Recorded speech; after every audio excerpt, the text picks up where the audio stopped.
नाज़रीन खे ॿुधाईंदा हलूं त नओं देरो लॻ पंजूदेरो वटि रोड हादसे में ज़ख़्मी थियल 5 ॼणनि खे सरकारी अस्पताल पहुचायो वियो।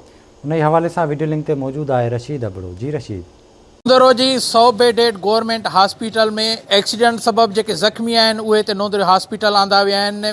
डिस्पोजेबल सिरिंज समेत 2.5 किलो ऐं ॿी जेके हादसे वारियूं जेके रोड एक्सीडेंट जूं जेके इंजेक्शन आहिनि उहे बि न आहिनि लॻायूं वयूं मरीज़नि खे, जंहिं करे हू सरापा एहतिजाज बणियल आहिनि। हुन एहतिजाज कयो आहे। अचो त उन्हनि खां पुछा कयूं त हुननि जो वधीक छा चवणु आहे। तव्हां किरी पिया आहिनि जंहिंजो ख़तरनाक एक्सीडेंट थियो आहे, रोड एक्सीडेंट आहे।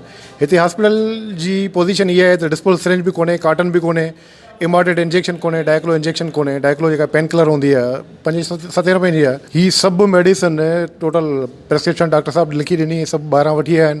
हॉस्पिटल जी बजट ख़बर न आहे काॾे थी वञे। बेसिक जेके फर्स्ट एड वारी मेडिसिन आहिनि उहे बि हिते अवेलेबल न आहिनि। अस्पताल में का बि शइ कोन थी मिले, डिस्पोजल सिरिंज नथी मिले, ॿी काई बि जेका बि पेट जे सूर जी, मथे सूर जी, सभु टेबलेट ॿाहिरां जूं लिखी था ॾियनि।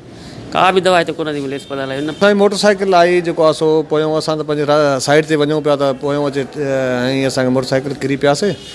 किरण खां पोइ छोकिरे धकु जेको आहे घणो लॻी वियो, बेहोश थी वियो। जल्दी में असां फौरी तौर ते हॉस्पिटल ते पहुचायो अथसि, लेकिन हॉस्पिटल में पहुचण खां पोइ काफ़ी देरि थी वई आहे, लेकिन का शइ हिन महिल ताईं पर्ची कढी लिखी ॾिनी अथऊं। ऐं जेके बि रोड इंजेक्शन वारी रोड वारी इंजेक्शन आहिनि उहे हिन महिल ताईं का बि कोन लॻाई वई आहे। डिस्पोजेबल जेका आहे सिरिंज थींदी आहे नॉर्मल तमामु थोड़नि पैसनि मोहतरमा जो शहर, ऐं डिस्पोजेबल सिरिंज जेका आहे उहा हिन हॉस्पिटल में कोन्हे का। जी तव्हां ज़ख़्मियुनि ऐं उनजे वारसनि जूं ॻाल्हियूं ॿुधियूं। हुन जो चवणु आहे त नोंदरो जी 100 बेडेड हॉस्पिटल जेका शहीद बेनज़ीर भुट्टो ऐं शहीद ज़ुल्फ़कार अली भुट्टो अबाणे शहर जी जेका हिकु वॾी हॉस्पिटल आहे, पर उन में अफ़सोस सां चवणो थो पए त रोड एक्सीडेंट समेत 2.5 किलो इंजेक्शन बि कोन्हे का, जंहिं करे सभु शयूं जेके आहिनि उनखे ॿाहिरां मेडिकल स्टोरनि तां वठणियूं पवंदियूं।